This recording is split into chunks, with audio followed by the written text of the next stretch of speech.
So the first misconception that I'd like to address that Muslims have is concerning the Bible, the book that the Christians read. All Muslims are required as a condition in their faith to believe in what they call the four true books. They call them the four Haq Kitab.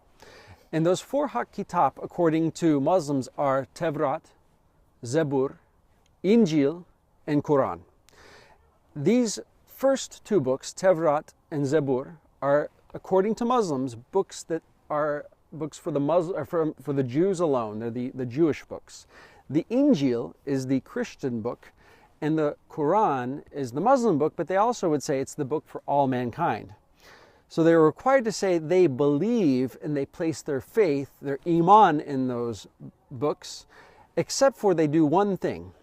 They say that the Tevrat, Zabur, Injil, the Tevrat and Zebur were the Jewish books, the Injil, the Christian book. These have been tahrif, or they've been changed and corrupted. And so, because of that, the Quran came, and it basically encompasses the message of all of the books. So when it comes to Christians, what do they believe? Well, they believe that God sent Jesus down from heaven a book called the Injil, and that was the book for the Christians. And now that that book's been changed and corrupted, and everybody's gone astray, they had to have a new book.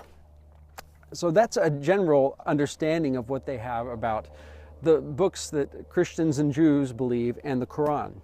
Now the problem is that is a very huge misconception. So when you're talking with a Muslim, you need to understand their mindset and what they're thinking behind what they believe a Christian believes. So what I like to do is I like to explain to them that actually there is really no such thing as a Tevrat, Zabur, or Injil. In fact, there is what we call the Old Testament and the New Testament.